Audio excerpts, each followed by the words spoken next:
ಕೊಡುತ್ತಿದ್ದನ ನಿಂದೆನೆ ಸಕಲ ಲೋಕ ಜನರ ರಕ್ಷಿಪ ಸಕಲ ವರಗಳ ಕೊಡುವ ದೇವನೇ ಸಕಲ ನರಗೆ ಶ್ರೇಷ್ಠವಾದವ ಲೋಕನಾಥ ನೀನೇಕೆ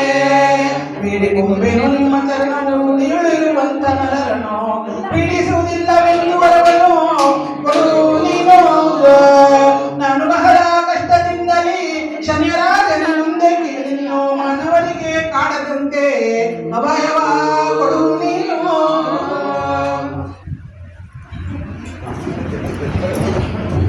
ಇಂತೆಂದು ವಿಕ್ರಮರಾಯ ಮಾತುಗಳಿಗೆ ಸಂತೋಷಪಟ್ಟು ವಿಕ್ರಮರಾಯ ದೇವರು ಏನೆಂದು ಹೇಳುತ್ತಿದ್ದರ ಏನಯ್ಯ ವಿಕ್ರಮ ನೀನು ಸತ್ಯವಂತ ನಿನ್ನ ಸತ್ಯಕ್ಕೆ ಏನಿಲ್ಲ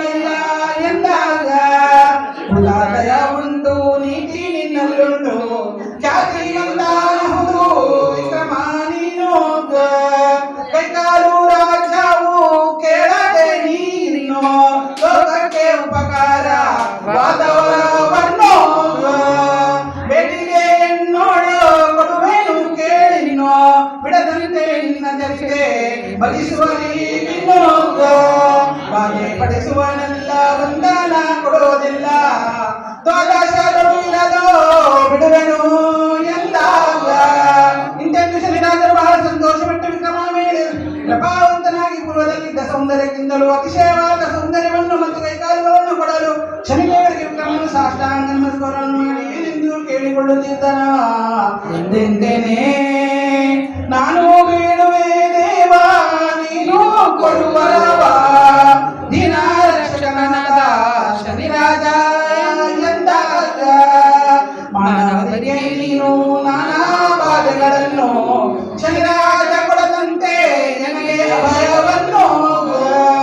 ಕೊಡಬೇಕು ದಯಾಳು ಬೇಡಿ ಕೊಂಬೆನು ಇನ್ನು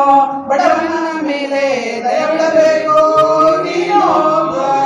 ಇಂಥ ವಿಕ್ರಮರಾಜ ಶನಿರಾಜನನ್ನು ಬೇಡಿಕೊಳ್ಳಲು ನೀನು ಬೇಡಿದವರಗಳನ್ನು ಕೊಟ್ಟೆನು ಆದರೆ ವಿಕ್ರಮರಾಜನೇ ನಿನಗೆ ಕೊಂಚ ದುಃಖವನ್ನು ಕೊಟ್ಟೆನು ದೇವ ದೈತ್ಯರಿಗೆ ಭಾರಿ ದುಃಖವನ್ನು ಕೊಟ್ಟಿರುವೆನು ಮತ್ತು ಗುರುರಾಯನಿಗೆ ಕೊಟ್ಟ ದುಃಖವನ್ನು ಬಿಡುತ್ತಿದ್ದರ